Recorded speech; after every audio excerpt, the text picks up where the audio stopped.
Within the heart of a vast continent, there is a crucible, a forge which has shaped the history that was, and the history that will be written. It is a place where men and women were thrust into conflict, not because of choice, but because of necessity. In the Dark Ages, strife was perpetual within this unforgiving crucible, called Central Asia. A sublime landscape of steppes, jagged mountains, and ashen horizons, its children have become legends, admired, emulated. They have ventured forth from their birthplace, preserving their language and culture, crafting a legacy of not one, but numerous empires. These brave and unruly children, the Turks, were not always west of the Caspian or east of the Yangtze. They were underdogs, a minority of blacksmiths, shepherds, and craftsmen, outnumbered and eclipsed by powerful neighbors. In the middle of the 6th century, scattered by their many enemies and vassalized by the Avars, Turks were assumed to be of no consequence, until two adventurous brothers made it their quest to unify the clans and liberate their people forever. They would create the first state with the word Turk in its very name and ensure that it would not be the last.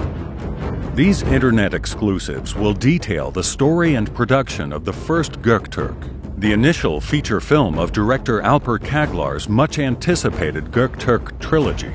It is the tale of Buman and Istemi, two brothers whose exploits would create a series of monumental events that would indirectly shape the history of humanity.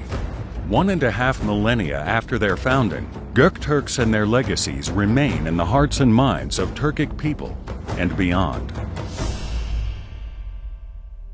A meritocratic people who cherished timeless ideals far beyond their time, Göktürks would foster the exchange of cultures, secure safe transit for the entirety of the Silk Road, and give unity to the disparate and squabbling peoples of the steppe. They would create an army nation responsible for staggering military achievements and innovations that would change how battles were fought for centuries to come. The Göktürk trilogy represents a passion project for the director and his crew. Within this first of a series of internet exclusives, we will reach out and inform our most precious allies, the fans. These videos will tell of the concept design process and pre-production voyage of the films. It will showcase the strategic and creative aims of the project itself, introduce the crucial aspects of the mythic storytelling that will be present in the trilogy from the first scene to the last. Welcome to the Göktürk Age.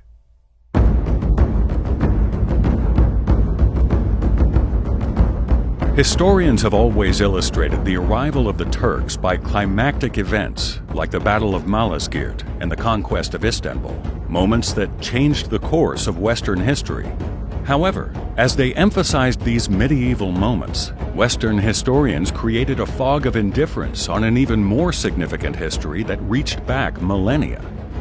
This culture did not begin in Anatolia or the Middle East. They were born 4,000 kilometers to the east, in the Altai Mountains. Their many clans journeyed outwards in Asia towards all directions.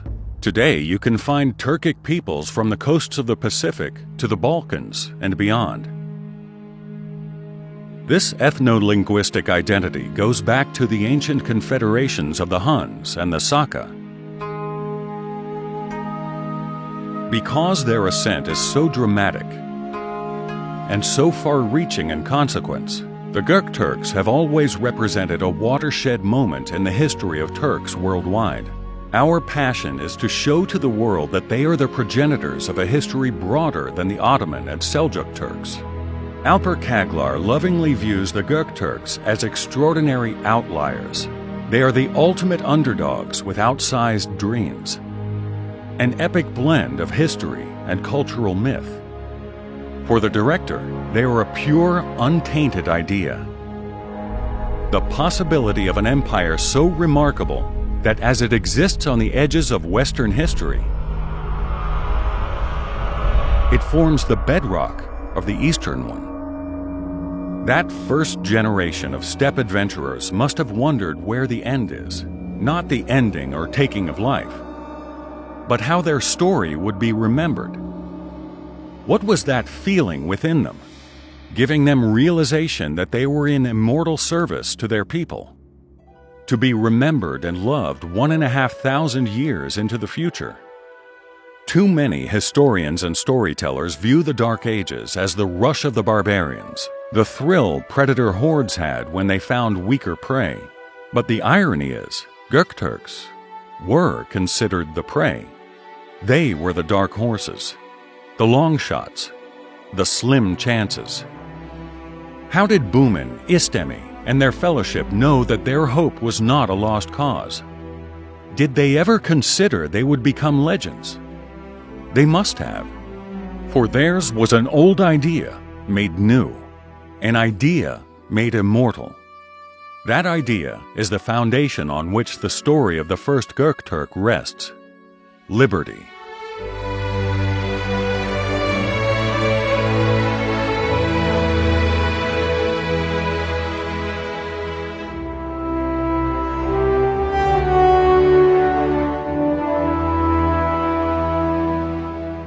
Join us next time in Part 2 when we explore world design within the story and reveal a revolutionary way that you can support the films.